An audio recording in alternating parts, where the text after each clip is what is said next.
I know they asked like 5 or 10 other people before they so thank you so much for that. So tonight for our second Takeout Tuesday event, we delve into another heated topic. Why does the United States fail at worker training? Before we begin, we wanted to take a few announcements and tell you about the ground rules. Tonight we're talking about a topic we don't necessarily agree on. To keep the conversation civil and informative, I'd like to caution you against what we call, quote-unquote, team clapping. When you clap, when your side says something you agree with, maybe give a little groan when you disagree. Rather, we'd like you to do neither. Tonight, we'd like to challenge you to work hard and listen to both sides of the story. Just in case you need a reminder, we have our civility bell, which is in the hands of Kelly Alvarez Vitale, President of Strategic Philanthropy. We've asked her to be particularly sensitive to either side of the aisle and ring the bell if she hears demonizing. Kelly, please ring the bell to give an example. A portion of the evening will be Q&A. There's a podium and mic in the back of the room if you would like to ask a question. Please be conscious of your time when asking questions. Unlike myself, who likes to give statements and comments, we want to get in as many questions as possible. Lastly, I have the pleasure of welcoming our guest panelist and moderator for this evening. Please help me in welcoming our panelist, Sean Smith, Director of Development for the Marine Industry Association of South Florida. Sean has graciously filled the spot of Carol Bowen, a good friend of mine, of the Associated Builders and Contractors of Florida, who unfortunately is ill tonight. Next, we have another good friend of mine, Dr. Mildred Cohen, Executive Director of Career and Workforce Education and Economic Development here at Broward College.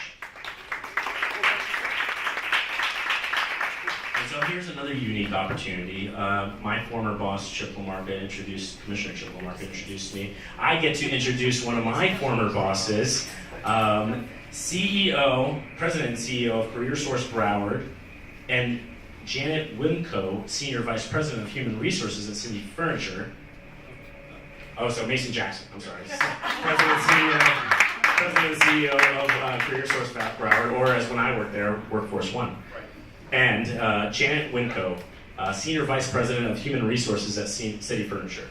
Our moderator for this evening is President David Armstrong with Broward College. We are extremely fortunate to have them here this evening and encourage you to read their bios in your program book, as these are some incredible individuals.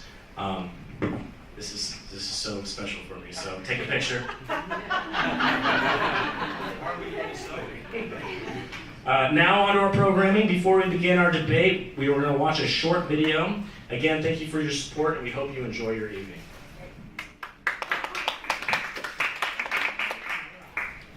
Larimer County, Colorado needs people. At 2.3%, Colorado has the country's lowest unemployment rate. At the Larimer County Workforce Center, a shift in focus. We are certainly still helping people find positions, but a lot of the external pressures that are on us are towards helping employers find skilled workers. This northern Colorado area added 20,000 jobs in the past 5 years, but only 11,000 people. Local employers will have another 28,000 openings to fill over the next 5 years. It's a story playing out nationwide, with unemployment now at 4.3%. The rate of increase in job openings far outpacing the increase in actual hires. Many employers point to a skills gap in the labor force, a mismatch between the jobs they're trying to fill and the workers needed to fill them. But about 95% of hiring is to hire people who are experienced. And so what they're after are people with quite specific skills. But critics of the skills gap idea point the finger at employers. They argue with unemployment so low, companies should feel pressure to boost wages. Instead, what we've seen since the last recession ended in 2009 is stagnating wage growth. Employers are reluctant to raise wages. We understand why. But as the economy tightens, it gets more and more difficult to hire people. We're here today to celebrate the dignity of work. Earlier this month, President Trump signed an executive order expanding federal funding for apprenticeship programs. In northern Colorado, the help can't come soon enough. Almost every employer that we speak to is having trouble finding the skilled candidates that they need. And employers may have to start digging deeper into their own pockets to get the resource they need most: people. Stephanie Rule, NBC News, New York. Hey, NBC News fans, thanks for checking out. Okay, well, welcome to Broward College and welcome to Village Square to discuss a very important topic. We're thrilled to have all of you here today. Is this microphone working, or can you hear me okay regardless one way or the other? I can't tell if it's working or not. We're going to throw up a few slides from a slide presentation that many of you have seen because it was used recently, Kareem, with our friends from the Florida Chamber at your Broward workshop event last week. Just to illustrate some of the issues data-wise that we're talking about. Kelly, am I operating this, or thank goodness you're operating this. And so just a few data points that our panelists all have seen and know about, and some of you are probably aware of. This is one of the slides, and I'll point you can't see all of the data on here, but I'll point you, this is Florida data, by the way, statewide data. The two numbers down on the lower right-hand corner. Close to 400,000 people in the state of Florida right now are looking for jobs, unemployed, looking for jobs. And a little more than half of that number, 260,000 jobs that are open that are looking for qualified people to fill them. So that illustrates at the statewide level what the gap is that we're talking about. We have people who are unemployed looking for jobs, and we have jobs looking for people. Similarly, in Broward County, on the lower left-hand number, those two numbers, and Mason, I don't know if this is current. Actually, I see the date on there. It's supposedly really recently. 312, that's your data, or Florida's data. Right. So 40,000 people basically in Broward County looking for jobs, and 20,000 people, half that number, are jobs seeking qualified people. So this is, in essence, the topic that we're talking about now. How do we better align quality, trained workforce, talent that can enter into, hopefully, good jobs? And how can we get those people who are unemployed and seeking employment and want to be employed, how can we get them prepared and ready and into a good job? This is one of the issues that affects the fact that we're, I think, probably from a demographic point of view in this country overall, as we've seen Europe addressing this or dealing with some of the similar issues demographically over the same number of years. We have a lot of people like myself who are in the baby boomer generation and are moving towards or into rapidly a new category of unemployment of sorts, although I don't plan to be really unemployed, but we're moving out of current positions because we're baby boomers and we're reaching retirement age, right? So a big portion of us are moving out of the workforce. And for the most case, a lot of the same jobs are still there. And so that's contributing to the gap. This shows age brackets, if you can see it. The one that is the longest bar there is 45 to 54. I think this is Florida data once again. Mildred, is that right? Yes, it is. We decided that? Yeah, so Broward County may be a little bit different from this. I honestly don't know. It might be a little bit older than this. I don't know. But then the category in the green right below that are people who are getting very close to retirement. And you see the people up at the top end of this, what in essence would look like a bell curve if we spread it out or format it in a different way. There are a lot less people in younger categories who are going to be coming behind those big long bars as they get ready to retire, right? Unless something changes demographically, like in migration. And obviously we have that coming in from other states here in the United States with people continuing to move here to Florida. So hopefully more talent is moving here, but not always. We know that a big part of our population, Mason and others, you all know, are retirees who are coming here to enjoy our beaches, and so they're not necessarily looking for work. They're looking for quality of life, and they're looking for low cost of living and those sorts of things. So they're not necessarily going to help us with our gap in the skills gap and the jobs gap. So just a couple of illustrations of what we here at Broward College and other state college systems, as well as our technical centers. I don't know if anybody's here from our technical schools, but they help with a number of the same kind of things. We have associate in science degrees here at Broward College. We've just illustrated some of the hot jobs that are here in our community and where we've we have offered programs at various levels. So in registered nurse, everybody knows that there are great careers and unbelievable openings at our hospitals. You can earn $63,000 a year as a registered nurse after 2 years at Broward College. Software developers, computer systems administrator, insurance agent, risk management, physical therapy tech, and other various business administration supervisory jobs, all are viable careers with 2-year degrees. Then for shorter term, and this is one of the things Mason and Mildred and lots of us have been really focusing on the next slide, I think, Kelly, is technical certificates. So our wonderful technical colleges here in the community that the school district operates offers a number of these programs, as do we here at the college. So these are typically 1-year programs in length, and you can still get a very, very good job in healthcare and business-related areas. But guess what? How many parents are talking to their children about these kind of jobs? Not a whole lot.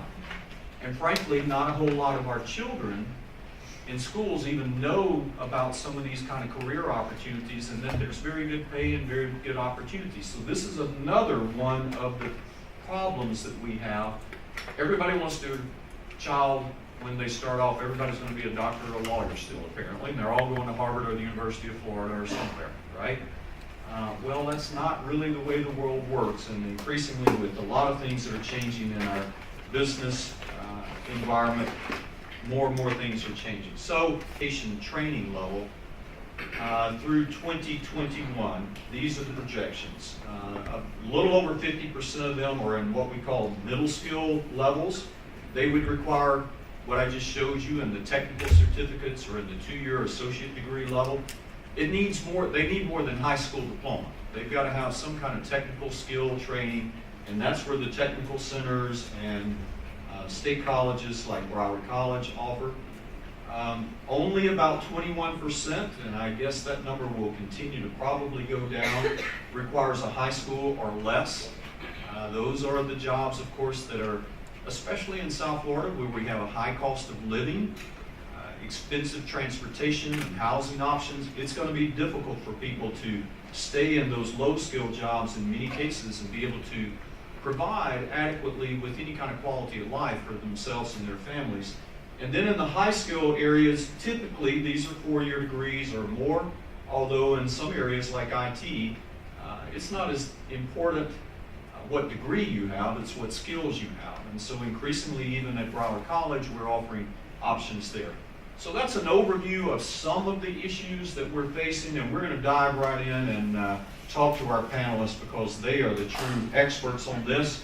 I've got a series of questions that I'll throw out to all of them, and they can answer from their various experience, from Mildred as an educator, Mason as the expert, and all things helping our citizens find meaningful careers and job opportunities. And Mason, you've been doing that for a long time, so you've seen a lot of changes in this area. We look forward to hearing from you. And then we're really fortunate to have employers or people who work in business and industry and are dealing with the shortages and the gaps that we've got. So I think we've got a wonderful panel to have this conversation. So let me just start off by asking each of our panelists to address the big high-level issues that we just threw out there, and ask them what they see as the biggest challenges for us here in Broward County in particular, to creating and closing the skills, creating a talent pipeline and closing the skills gap for our employers here in Broward County. Mason, let me ask you to kick it off for us here. Well, thank you, President Armstrong, and He described me as an expert, and whenever somebody says I'm an expert, I always think about the derivation of that word. If you divide it in two, X means from, and a spurt is a drip under pressure. So, and I think he was just being kind by saying that I've been in it a long time. I think that was a nice way of saying I'm old. But I've been through every recession since since '76, so that gives you some idea. You know, I want to address the overall question, because the title of this is, you know, why has the workforce development system failed in the U.S.? And I want to say, first, it hasn't. Okay, it hasn't failed at all. We have among the most productive workers in the world. In fact, the International Monetary Fund and the Organization for Economic Cooperation and Development, that's most of the Western industrialized nations, count us as 6th in productivity in the world. We're ahead of China, we're ahead of Korea, which has the most educated folks. Something like 46% of American workers have some training beyond secondary school. The reason that companies are reshoring, and you may have heard that phenomenon, offshoring was a big problem there for a while. Manufacturing was moving offshore. But lately they're coming back. And you know why they're coming back? 2 reasons. Number one, the quality of the vendor products that they're getting overseas isn't up to standard. But the second and the biggest reason is the quality of the American workforce. So, you know, with 3.8% unemployment, you're talking about full employment. Most economists say 4% is full employment, because at any one time, 4% of the people will be in transition. So even though you've got job openings and you've got people looking for jobs, that doesn't mean there's necessarily a skills gap. It means people are in transition. And when we look underneath the unemployment figures, we see that a lot of those folks that are unemployed are unemployed by choice. They're job leavers, and they're doing that because they have the confidence that they can get another job fairly quickly. So, first of all, it really hasn't failed. In Broward County, you've got one of the best school districts in the country, always ranked in the top 10. Career and technical education here issues more industry certifications than any other organization in the state of its type. We have among the best high schools, according to U.S. News and World Report. And the Aspen Institute constantly ranks Broward College as in the top 1, 2, and 3 of all community colleges in the country. I mean, you've got a lot to be proud of the educational institutions and the organizations who are turning out your most important asset, and that's your workforce here. However, that doesn't mean we don't have some ways to go. When you see 3.8% unemployment, it's not 3.8% for everybody, okay? If you're a white male with an advanced degree, your unemployment rate's probably around 2.3%. If you're a minority male between the ages of 19 and 24, your unemployment rate can be 5 times the average rate there. So when you're looking at the unemployment rate as a line, it's not horizontal. It's tilted like this with the midpoint. That's the average. So can we be doing better? Absolutely. With minorities, with disaffected youth, those who are termed NEETs, not employed or in education and training. The undereducated, the poor, people with disabilities, ex-offenders, those are all groups that we can do a better job with, and I think I'll stop right there and let somebody else talk. Good. Janet, let's go to you as one of the biggest employers and City Furniture here, not only in our community, but all over the state of Florida, and many other brands I know that you all increasingly have. What are some of the biggest issues that you all have? And feel free, if not now, at some point, you're in one of those industries that is really being challenged by competitors. Everybody in business is these days, whether you're a taxi cab driver, but with Amazon and others out there. So your business is constantly looking for top talent that knows how to have good customer service and all of that. What are some of the big challenges that you guys are dealing with? So like everybody, we are facing a challenge when it comes to hiring.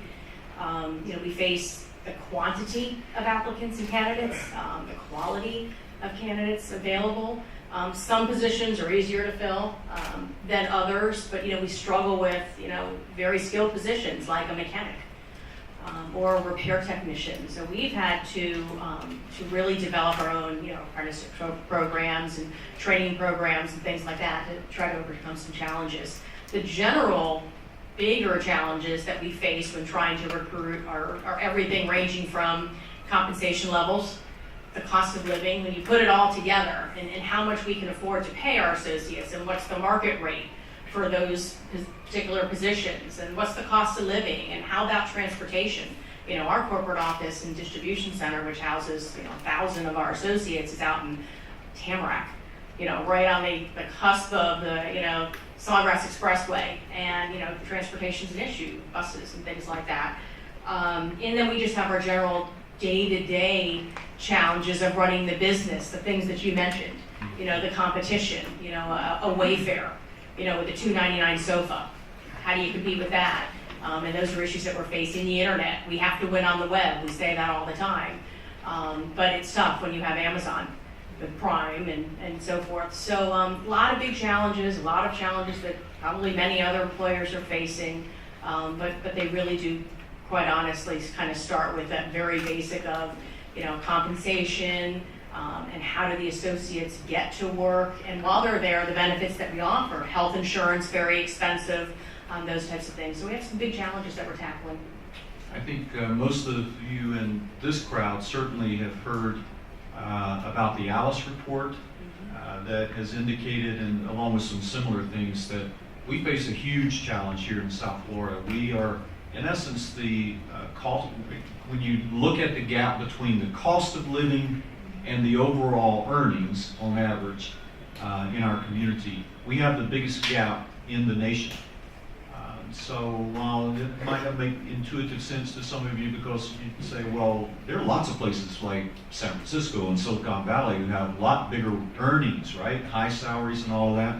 But we have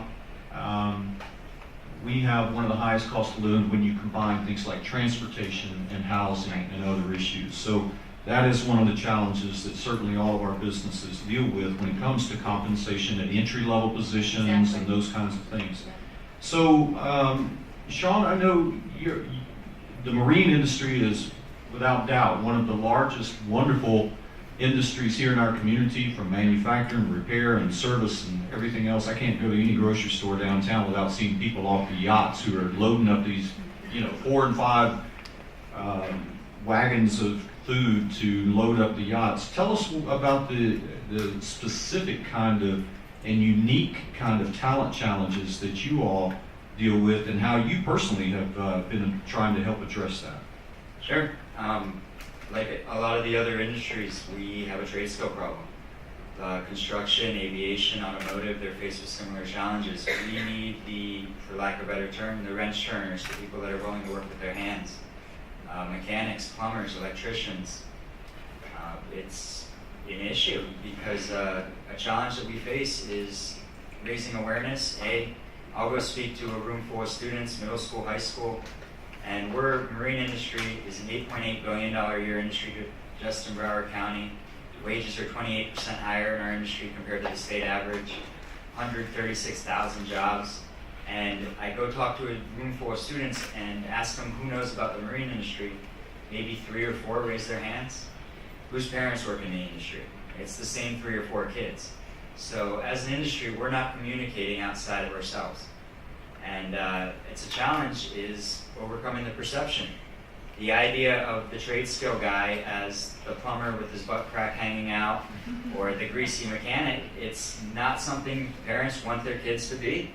It's not something that says, oh, you're gonna go be that plumber and you're gonna have a great career. But in reality, I know plumbers making over $100,000 a year. I mean, easy. They're in super high demand. They can pick which business they want to go to because, and they can create a bidding war in the process.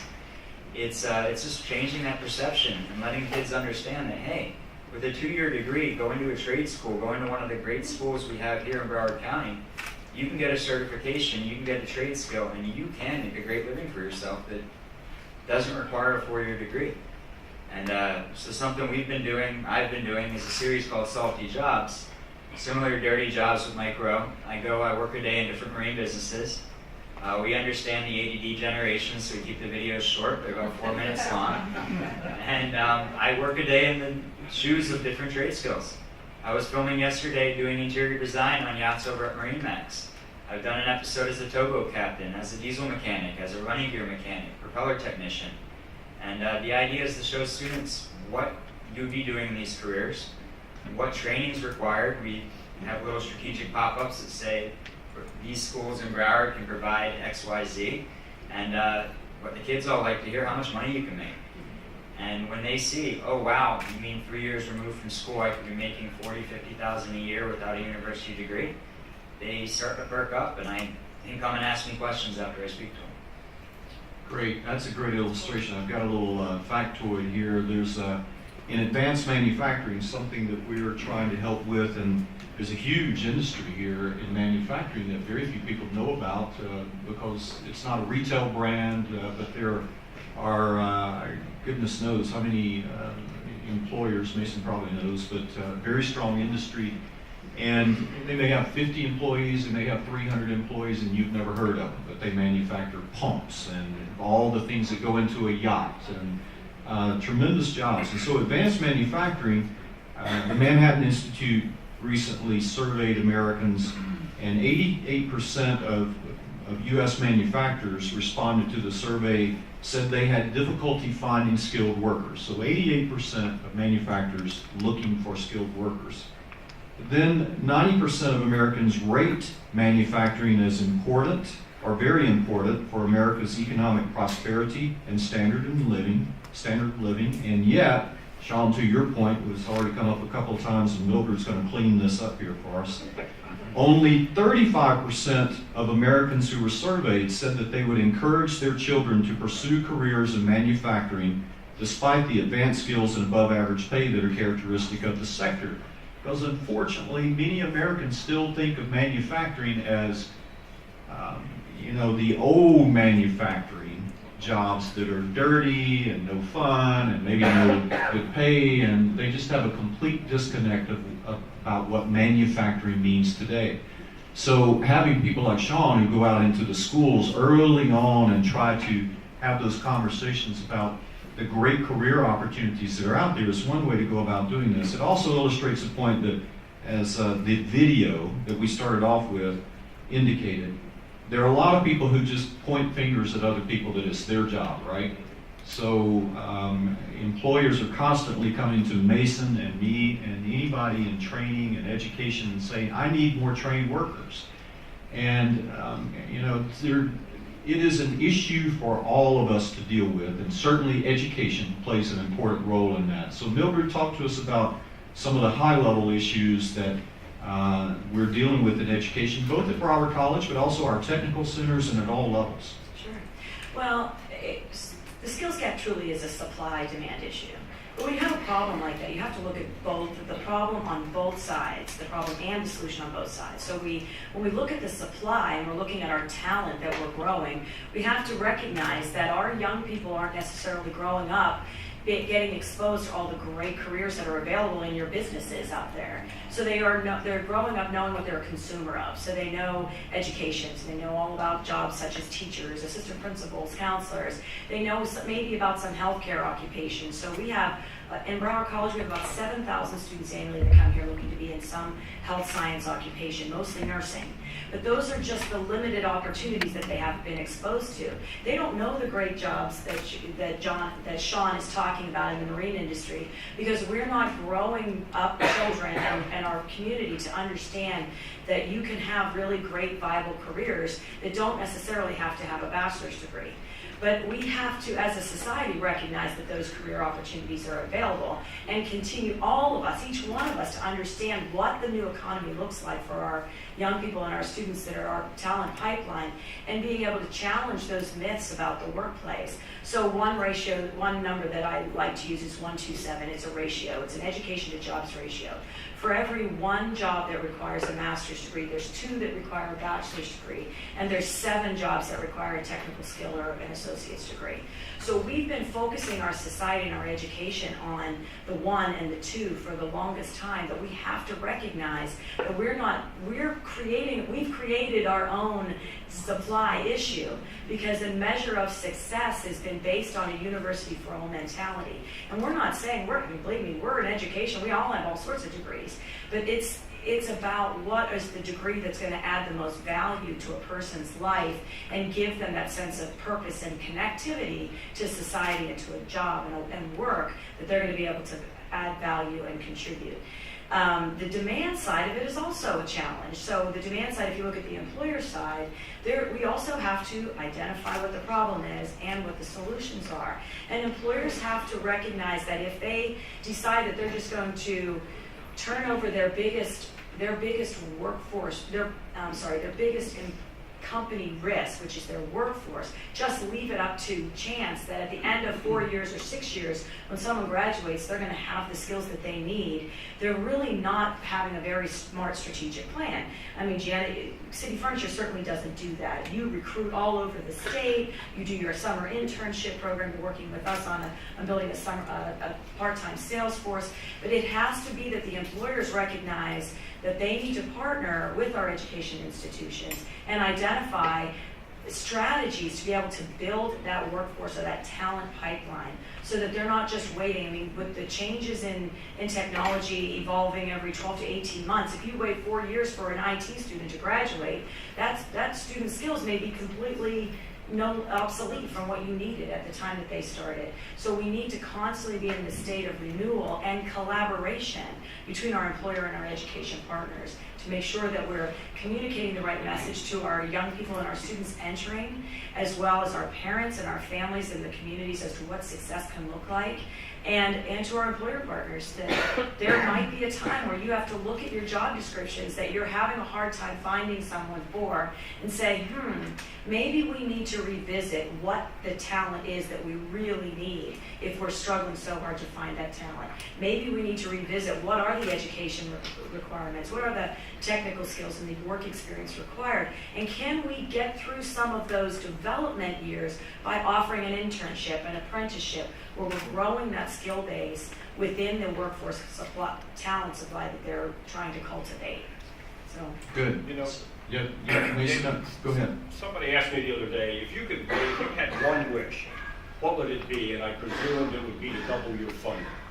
And I said, no, not really. I said, if I had one wish, it would be that employers would look at their talent workforce or talent base a little differently. Instead of looking at it as a cost center to be minimized, they would realize that their talent base is the only appreciating asset they have.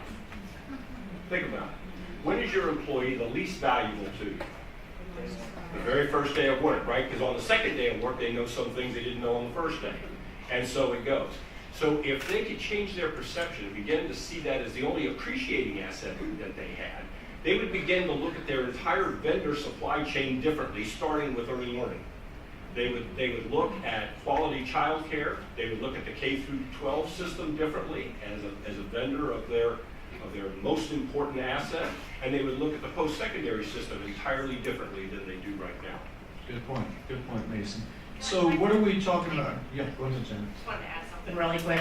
We talked a lot about the perception of parents and just in general the perception of some of the trade positions. I actually think it's interesting, and some may be surprised when we go on college campuses, and we're, to Mildred's point, we are all across the state of Florida, and you may be surprised at the number of students that we get pushback from their parents for talking to City Furniture. I didn't send you to school for 4 years so that you can become a manager and trainee at City Furniture. Now, rest assured, 5+ years from now, they could be running a multi-million-dollar show. We're making 6 figures. Parents don't necessarily see that. They're not looking that far ahead. But it's interesting because we talk about kind of that lack of perception at the trade skill level, but what we face at every day when we're out on college campuses, and the number of phone calls that we've had to have with parents, even the helicopter parents, to say, yeah, you'd be amazed.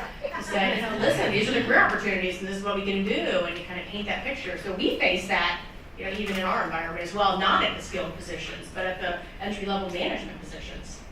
It's interesting, all the perceptions that exist and obstacles. And so that perception pervades public policy makers as well. We all love our universities, and I want them to have all the support in the world, but last year the legislature gave them over $300 million in increased funding, and University of Florida and others benefited greatly from that. We're able to hire new faculty members, reduce class size, etc. They cut the funding for state colleges by $30 million, and so we've had to increase class size. So this very gap that we're talking about, policymakers, just like you refer to parents who have a bias towards what we have traditionally had high regard for in professions and that sort of thing, is something that we need to think about as citizens and make sure that our technical centers, our K-12 system, Superintendent Runcie and others in our K-12 system are talking about the woeful lack of funding that they got this year. Same in our system. We did get a small increase, but it wasn't enough even to make up the gap that we got cut last year, and the university's got another major increase in funds. So again, not begrudging anybody getting more money, but if we're going to address these skills gaps, we've got to have policymakers who put resources into those kind of programs to address it. So when we talk about skills, we talk about technical skills, and you all address that, but there are also these things that we commonly call a variety of different things, but soft skills. And a lot of employers and a lot of parents and a lot of educators, everyone, is concerned about students who maybe don't have the same level of skills in those soft skill areas like communication skills, critical thinking, problem solving, teamwork, professionalism, etc. And I'd love to hear first from our employers, our business and industry folks, and see what you think about that. Is it more technical skills that you deal with? And this may vary by profession as well, right? It may be more important in some industries that if you got the technical skills, I don't really care as much about those other things. But if you're dealing with people, then obviously the communication skills is going to be more important. So, Sean, tell us from your perspective, are the soft skills as important? Are you dealing with that kind of issue as well as the technical skills? Yeah, attitude and aptitude. I say it all the time.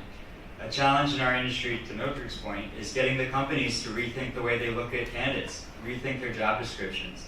I use the phrase purple squirrel, and they want a candidate in their late 20s with 10 years marine experience, a bachelor's degree, and speaks 5 languages. And it's not going to happen. You're not going to find these people anymore. What the model is changing, you're going to have to look at the attitude, look at aptitude, and look at students that can be trained. We recently did a project with South Broward High School where we did an elevator pitch competition, and the students had 1 minute to sell themselves for a career in the industry.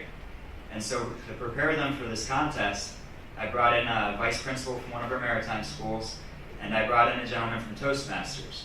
And the gentleman from Toastmasters spoke about soft skills, spoke about selling yourself, and he said something that I stole and I use all the time. Young people, middle school, high school, even college, it's easy to say, I don't care what anyone thinks about me. I'm who I am, and they'll just have to accept me. The older I get, the more I care what everybody thinks about me. I mean, right down to my waiter at Applebee's. You don't know who their mom is, who their dad is, who their sister is. The more you go through life and approach everything like a job interview, the better off you're going to be. And so that's the message I give to the middle school students, the high school students. Talk to everybody, treat everybody with respect, and if you show that willingness to learn and that ability to shake someone's hand, look them in the eye, and show up on time, that's something nobody seems to get. If you're not 5 minutes early or 10 minutes late, those things will take you a long, long way, especially in our industry. Great. Janet, from your industry's perspective. Yeah, absolutely. Soft skills are extremely important, as you can imagine. Communication skills, you talk about professionalism. We face issues. I can give you example after example. We have high turnover in our call center, and that's somewhat to be expected. But when we go back and problem solve and really are looking at the reasons for turnover in that particular area, a lot of it is attendance. just the inability to show up for work on time. And I sit there and I think they had to show up at their classes on time. They had, why is this now an issue? And we really struggle with it. And we counteract some of it by doing a lot of soft skills training. So similar to Sean, we focus a lot on cultural fit. We do training, whether it's technical skills training or soft skills training. We're looking for good citizens. We're looking for people who can communicate well, who can show up for work on time, who are dependable, reliable. And it's just really turned out to be a big deal for us. Communication skills, customer service skills. You can imagine so many of our positions, whether you're serving the customer face-to-face in the showroom, whether you're somebody in the call center, as a customer service rep, all of our delivery drivers. We have 250 delivery drivers on the road, and we have a shortage there, and so does everybody else, Ryder and DHL, and everybody's freaking out because we have a shortage of drivers. But yet our drivers aren't just kind of driving something and dropping it off. Like, who's had a delivery from City Furniture? Oh, you that are all raised your hand. Well, they hopefully did a little more than that. Some don't, I know. But hopefully they were approachable, and when they walked up and they introduced themselves, and they may or may not have built some rapport with you while they were there. And the very best ones do, and they end up with bigger tips and things like that. I said Jenna Winko, and they polished my car. I bet they did. But so my point is everybody is touching some customer, whether it's external or internal in our organization. So a big deal for us. And we do a lot of training. We can't do enough training, but we do a lot of training. And we rely, of course, on universities, the students that we're hiring and so forth to kind of supplement that and help us with that. Well, perfect transition. Mildred, tell us about what educators are doing. And when I went to school, nobody taught me soft skills. My mama and grandmama taught me. Mm-hmm, right. Or you learned it by going to work early on in jobs when you were teenagers. And so something has changed in the long arc of my lifetime. I think in general, this obviously is different from family to family and community to community and whatever, but educators are being asked to, and we are trying to address this more and more. And then we'll come to Mason, because I know he's been very involved in this conversation as well. Well, soft skills aren't something that you can just fix in a workshop. If somebody's had a lifetime or 18, 24 years, whatever it is, of having their nose in the phone or not being able to make eye contact to have a conversation or shake hands and understand what that all means and the value of being on time. So what we've done at the college is we have built into each of our programs, each of our 2-year associate science degree programs, as outcomes for that 2-year degree, those competencies that we think that we know, we've talked to employers that they value: communication, teamwork, problem solving, critical thinking, and professionalism, and finding opportunities along the way within those courses that the students take, whether they're building their skills or whether they're developing their general education aptitude. We're making sure that we're documenting that they can master those competencies. And on another note, we're also working very closely with the community, and Mason and I chair a soft skills consortium. And Mason, I'll let you chat about that. Well, some years ago, we got together a group of industry leaders in 6 different industries around the issue of skills gap, and we invited the educators to the table and everything. And we basically said, we're reading a lot about skills gap. The economists say there is no skills gap, and yet we keep hearing from you all that there is. Here are your educators. Here are the people turning out your most valuable commodity, your talent base. If there's a skills gap, tell them what it is, okay? And whether it was aviation, avionics, to manufacturing, to construction, to automotive, to life sciences, we heard over and over again the soft skills. Every study that's been done recently in the last 3 or 4 years on the skills gap mentions soft skills 2 to 1 over hard skills, and many times those hard skills or occupational skills are system-specific skills that would be very difficult to train anybody on. So a lot of the talk about skills gap is about the soft skills. We had a construction GC say, we can't find finished carpenters. And we went, oh, thank goodness, something we can train in, And about 20 minutes later, he came back and he said, you know what, I take it back. It's not that we can't find finished carpenters. I can't keep the ones I find. They don't come in on Friday, they show up late on Monday, They don't have a sense of craftsmanship. They don't know how to talk to customers and so forth. I can only keep about 1 out of every 10.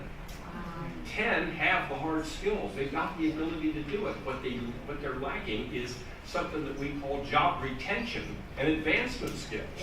You know, they don't know how to do it. So how do we teach those skills? Well, that's a problem. You know, I mean, how do we teach it?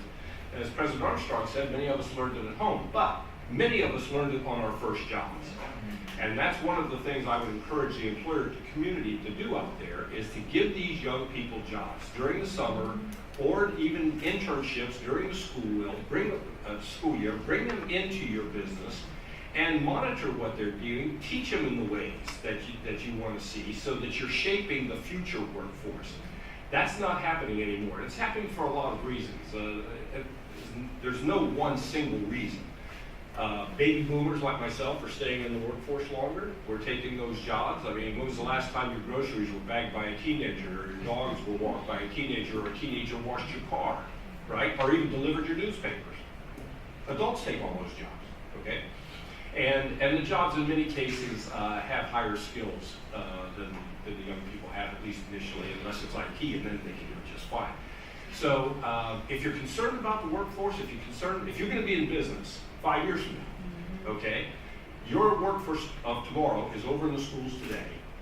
Go over there, and as Alexander Pope said, as the twig is bent, so grows the tree. Help shape the tree.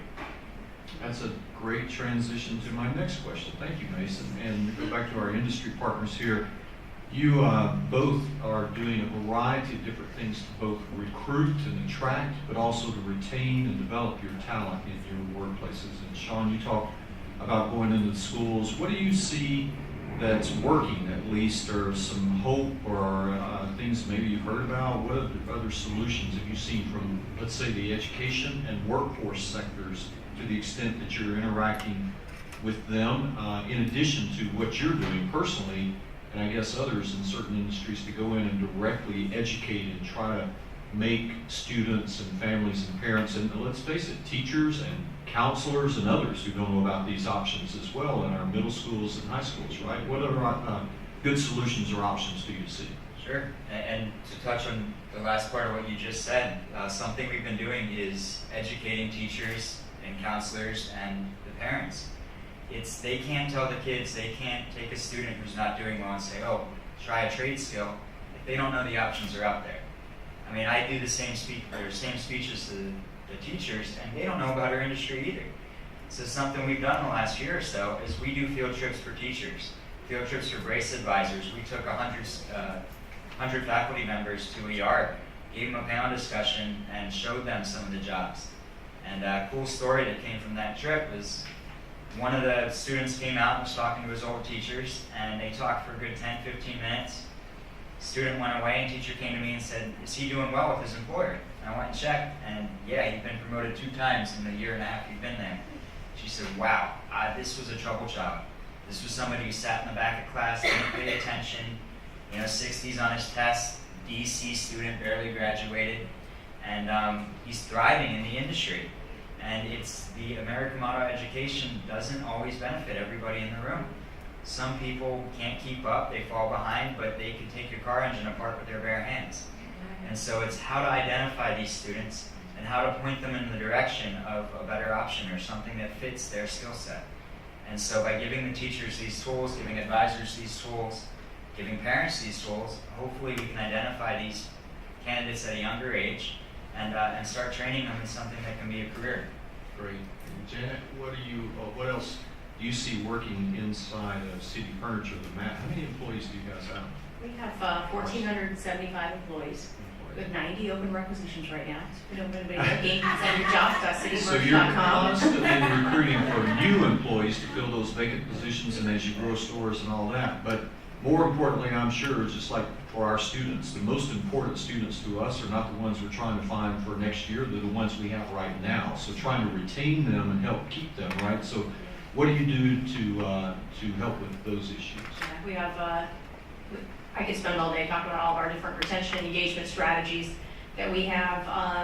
We focus a lot on satisfaction, engagement, and we do surveys every year, obviously. So we really look at, and we do feedback sessions, kind of town halls, where we say to people, what if you could change one thing about City Furniture, what would you change? And we literally just, it's for us, we say, okay, compensation issue, let's look at that. Work schedules are an issue, let's look at that.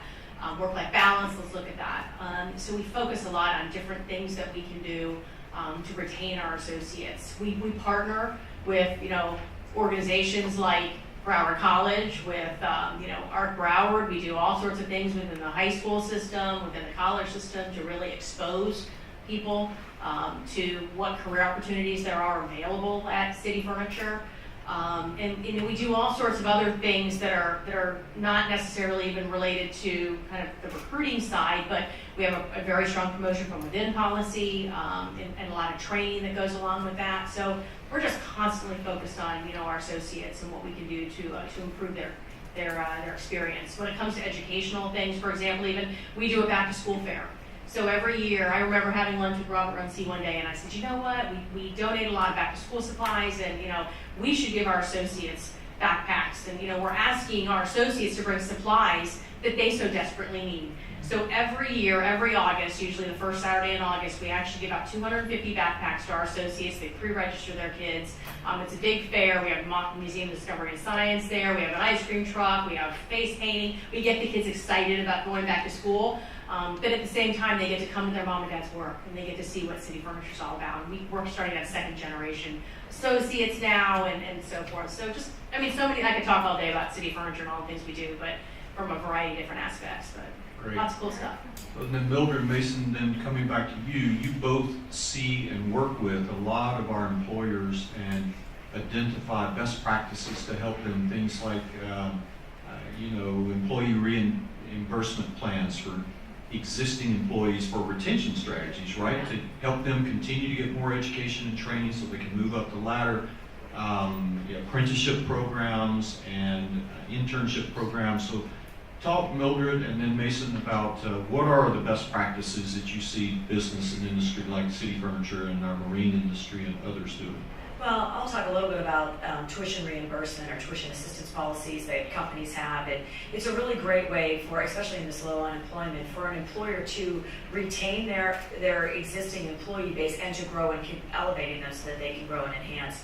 And we partner with employers to maximize that tuition assistance by helping those employees accelerate into their degree program, using their work experience towards credit that we can evaluate their work experience and award them credit towards their degree, so that we're helping them fast path onto their degree, using the employer's tuition assistance, looking to put training programs out in employers' environments so that those employees can access the next level training that they need, whether it's an industry certification or courses towards their degree that are common to that employer. So we've done some really interesting things when employers are open to growing their employees that they currently have so that they can retain them. Yeah, and that's what I was going to say as well. Like, the best employers, I think, out there are those that embrace the idea of career ladders and career pathing, that they are looking at their entry-level employees and trying to plot a chart for them so that they can stay with the company if they have those soft skills and so forth, and all forms of work-based learning, whether it's incumbent worker training or already employed worker, that you can advance in their career and then backfill with somebody else that's coming up. But those career paths have to be known, they have to be developed, and they have to be lubricated, meaning that the employer has to support some time on the job to get those extra skills so they can move them along their career trajectories. All right, we're going to move into questions from the audience next, and Kelly, we've got microphones here. So Stephanie, I see your hand up. If you want to queue up back there, we'll start going to that. While people are queuing up, one of the questions I didn't get to here, but it'll probably come up, and I know you think about it, and I'll ask for a couple of quick 30-second answers to this, and then we can move on. But there's so much. I believe, Mason, I saw somewhere that 1 out of 12 jobs in America is related to transportation industry. Logistics and supply chain, truck drivers, all that we complain about traffic on our streets. Probably 2 or 3 cars that are around you are really trucks delivering products from Amazon and City Furniture and other places. And so when automated, or what do we call it? driverless cars and trucks which are already operating and the technology is there. When that happens, those 1 out of 12 jobs are going to be severely affected, and it's not that far down the road. So actually, I'll stop on that, but y'all can come back to that in a minute. Stephanie? Hi, thank you to all of you for being here tonight. We talked about wages and housing in the Alice report, as President Armstrong mentioned, but we see year after year that healthcare costs keep increasing, and the percentage of the American workforce that belongs to a union or can collectively bargain has been continuously decreasing. So what is the role that employers can play related to healthcare, as well as the collective bargaining rights of employees? Because I think that that's statistically something we see when employees have right to collectively bargain, their wages are higher, they're much more likely to have healthcare, and being that healthcare is an increasing cost and part of one's budget, what, if anything, are you all doing to address those issues? Thank you. Thank you, Stephanie. Stephanie's the aide, by the way, for those who haven't met her, for Senator Nan Rich, now Commissioner Nan Rich, and she also participated in a recent student village square that we had on guns in schools and those kind of issues. Thank you for the question. Who wants to take that one on? Jan. Well, I can't necessarily speak to the collective bargaining part of that question. We don't deal with that at City Furniture. But I can speak to healthcare, and it is an issue for us, as well as I think pretty much every other employer out there. Other than wages, it is our second largest line item in our general ledger. So it's a huge issue for us. We just had a 12% increase in our health insurance costs this year, and we had to pass on, obviously, some of that to our associates as well. Some of the things that we do to counteract that, in particular, I'm only speaking on behalf of City Furniture. We actually have an on-site employer clinic where our associates it's run by Holy Cross Hospital, and our associates, we own it. It's in Tamarack, and they can get free health care, nurse practitioner. So things related to urgent care, chronic condition management, disease management are really kind of the drivers for that, workers' compensation injuries as well. So we focus a lot on making sure that our associates have access to health care through our own on-site clinic.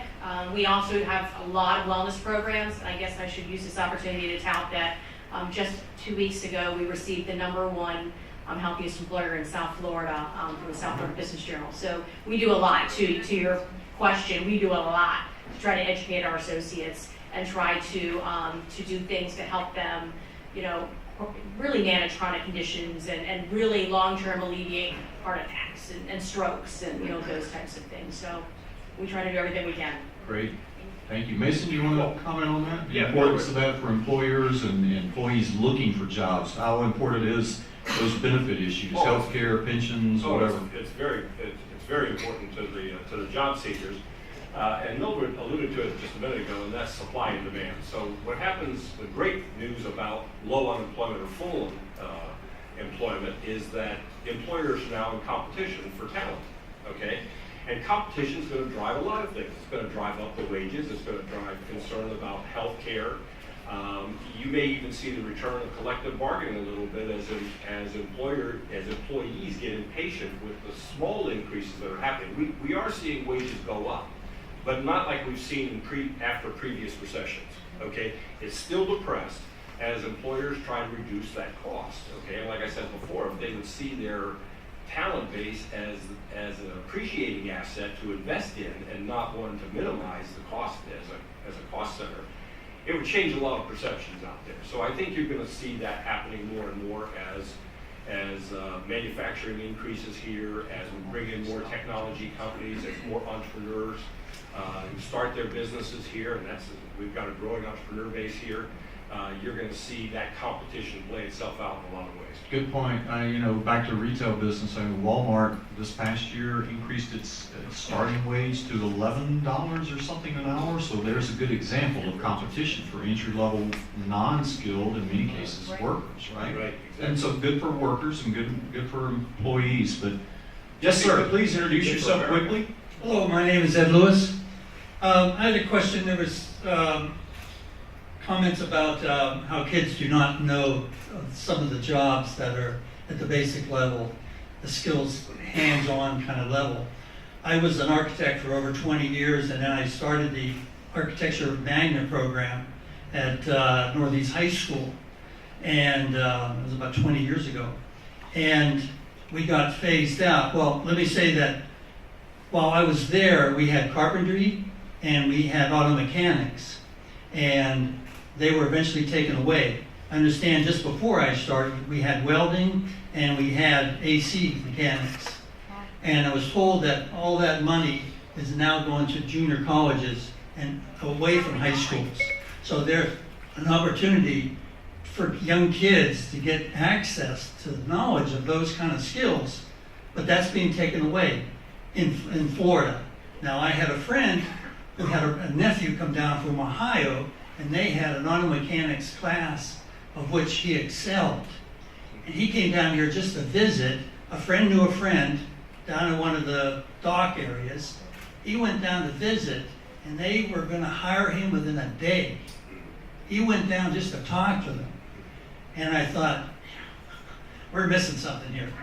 And one other thing, don't get all totally excited about the Broward school system. And because, I'll give you the one example, they eliminated my program. Now, I ran my program as if it was a true architectural program, but I also had landscaping. I taught landscaping, some construction skills, and I had people coming in from the real estate industry and the construction industry, and we took field trips constantly.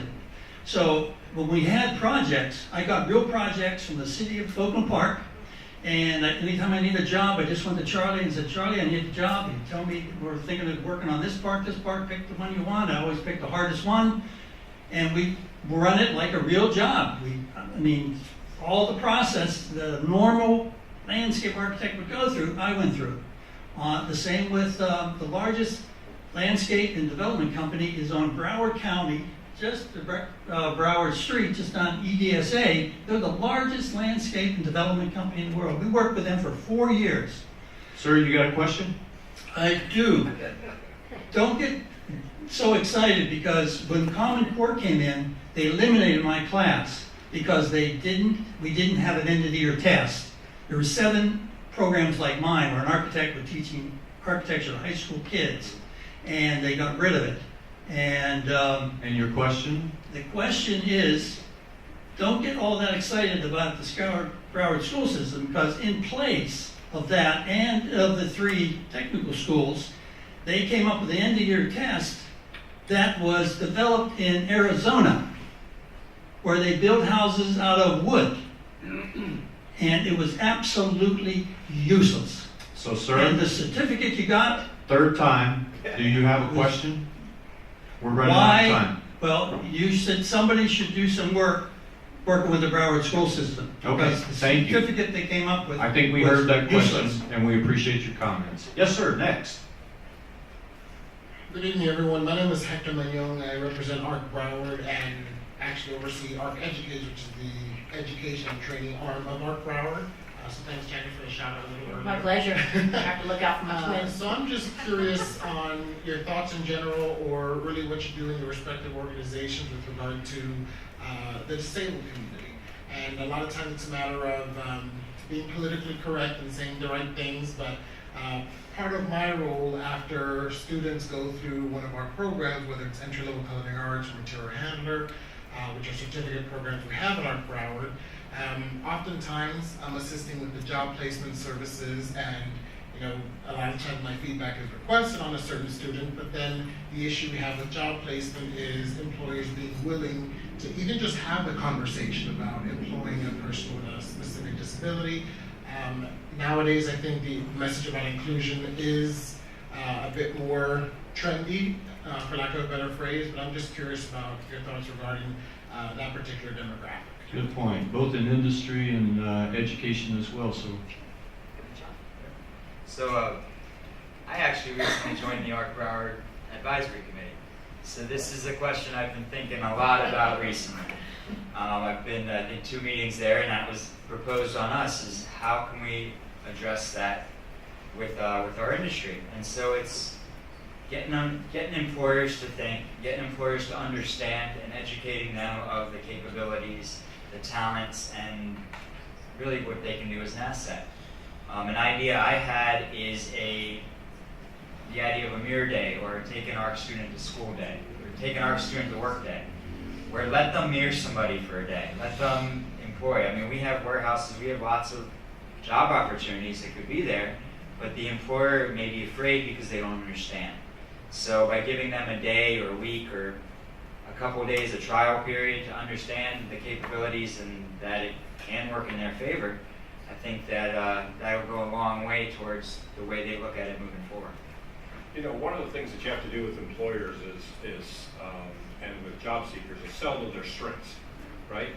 So if you hear from employers that loyalty and reliability and dependability are major problems, then you start saying, well, let's look at some heretofore unexplored demographics that maybe you've overlooked, like people with disabilities, because the studies show that they're more likely to go on a job, more likely to retain that job and not job hop, and they are reliable, they have good customer service skills and things like that. So we are an employment network. I know that you know what that means, but under the Social Security Disability Administration, we are designated as an employment network. I believe ARC is too.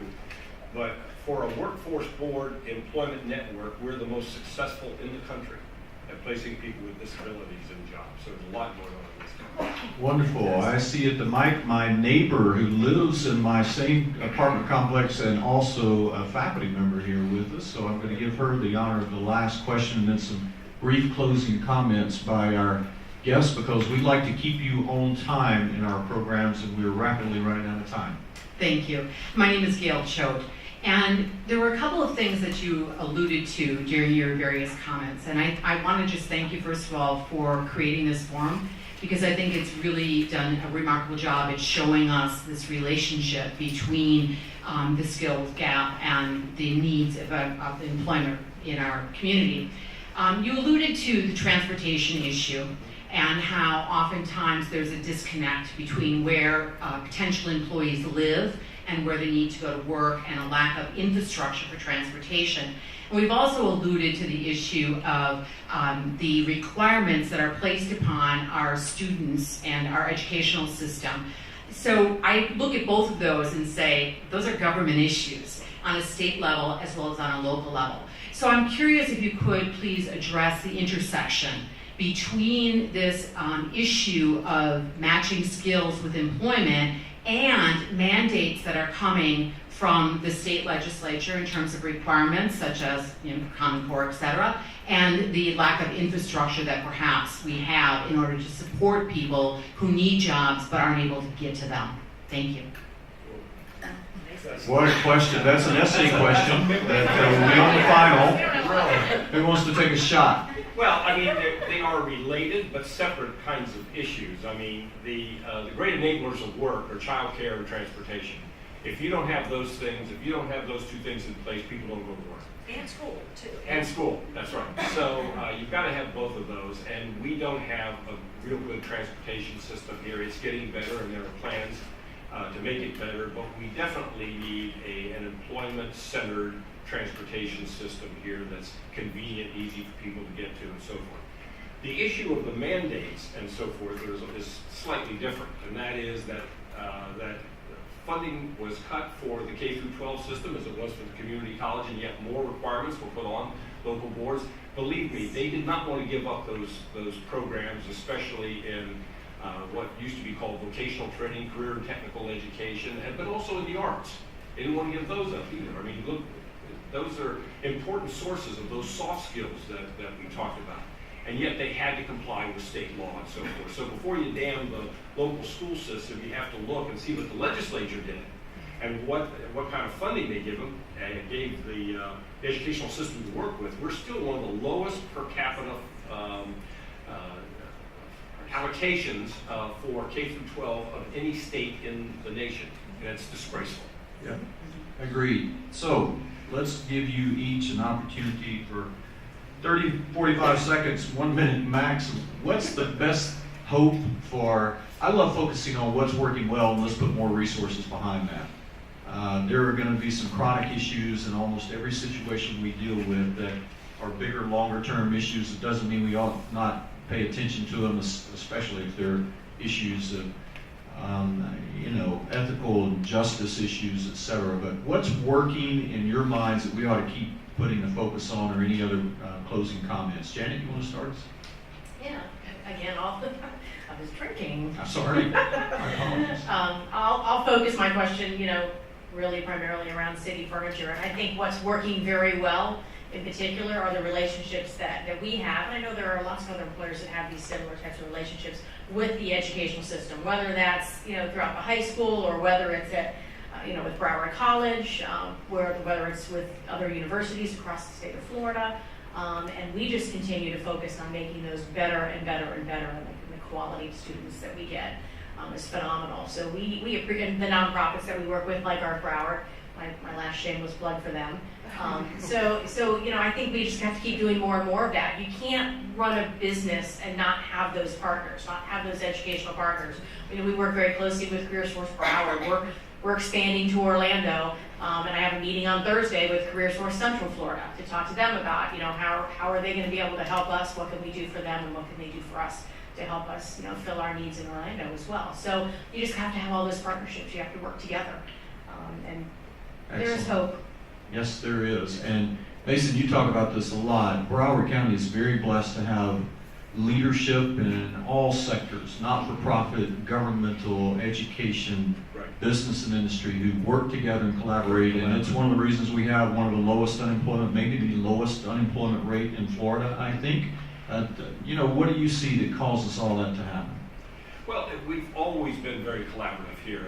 Going back to the time when I first got here, we have a coordinating council of Broward. We have various venues like the Broward Workshop and the Greater Fort Lauderdale Alliance, where, in any community, 10% of the people are 90% of the board. So we all get together and we try to come up with solutions to these nagging problems that we see. And we might fight, but we fight like family, not like enemies, and try to get the job done. So.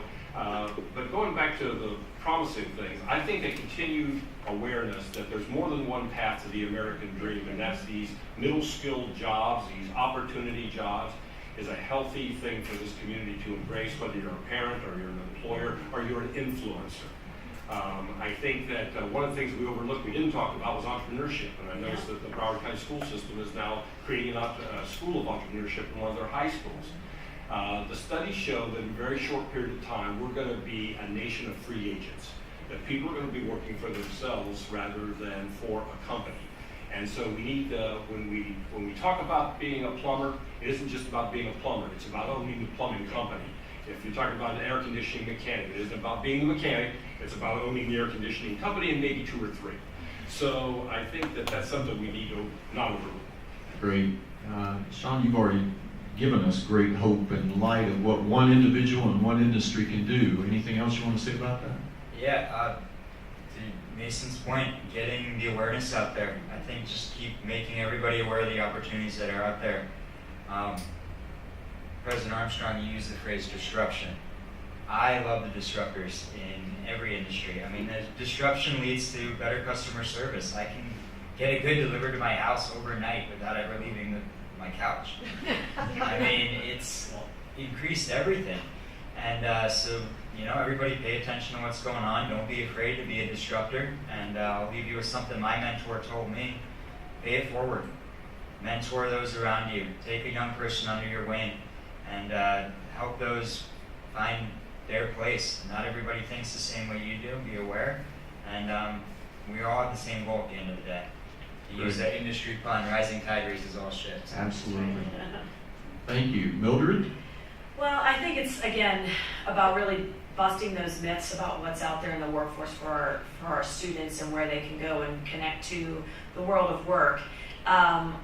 We know that 1/3 of employers are looking for employees with an entrepreneurial mindset, just like Mason said. So we have to make sure that we're imparting those things within our education system and helping students to understand that they can be a job creator, not just a consumer of jobs, and making sure that there's all those opportunities along the way. I think in a low unemployment rate, we have to really continue to successfully educate and continue to train the existing workforce, but we have thousands of people that are out in our communities, our adult learners that may have some college, but need to get reconnected back to a new skill, to elevate them, to upskill them, get them to the next level of education and training. And I think that's an opportunity that we have to continue to do what we do well at Broward College, which is focus on that adult learner. Great. Thank you all. Kelly, you're going to come up and close us out. And as she's coming up, please join me in thanking our panelists for their great work and wisdom. And we want to thank all of you for coming out tonight. We're only about 1 minute over, and Kelly's going to close in 1 more minute, I think.